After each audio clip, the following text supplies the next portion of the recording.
like scary movies? Uh-huh. What's your favorite scary movie? Is there anybody there? Don't answer that.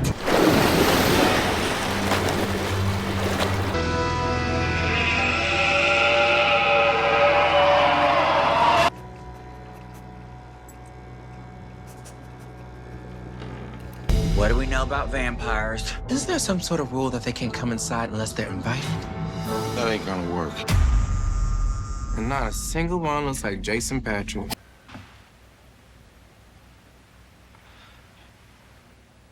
Everyone all right? Can you repeat the question? I couldn't hear you over the knives.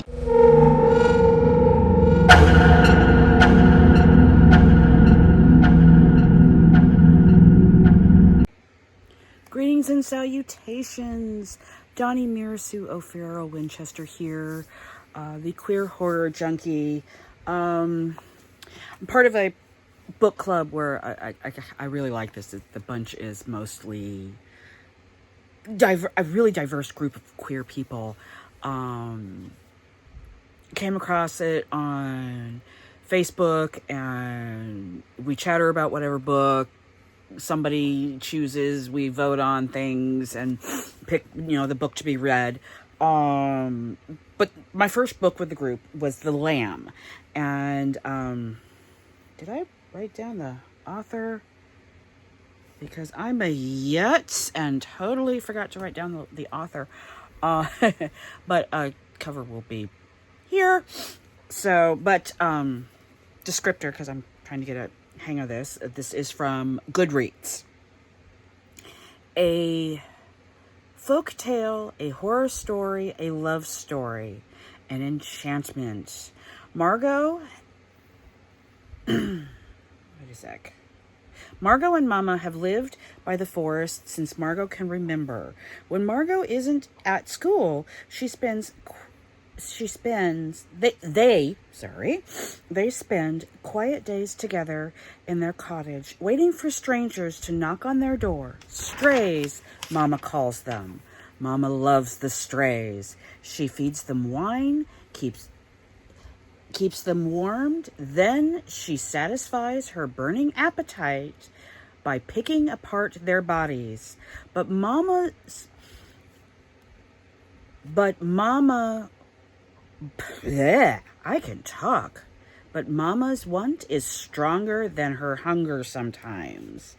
And when a white-toothed stray named Eden turns up the heat from a snowstorm, little Margot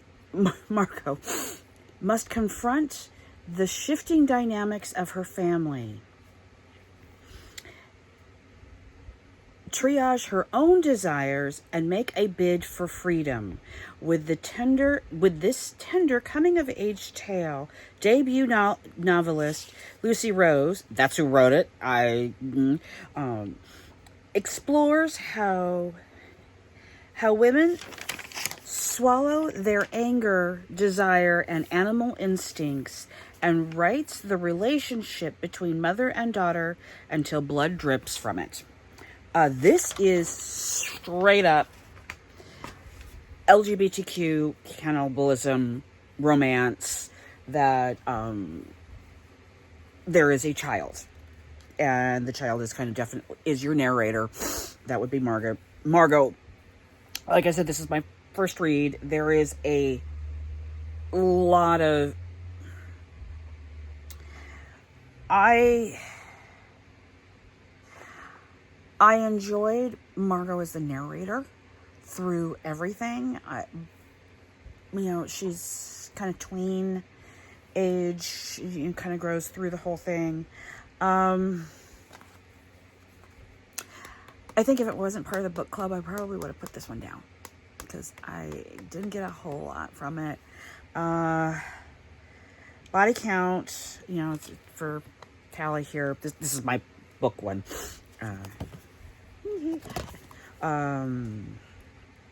For body count, there's quite a few. I mean, I'm not, when I'm doing the books, I'm not doing body count as much. Triggers, essay, body horror, animal harm and death, child harm and death, and child abuse. And it's pretty rough on how Margot is treated. It was almost a bit, like I said, it was almost a bit much for me. But this is a 6 out of 10. Like I said, I probably would have put it down if it wasn't book club, and if I didn't, and I rated it a 6 out of 10, because I actually really did like Margot. I didn't really like the, Mama and Eden or anybody else, but, I'm not planning to read that one again.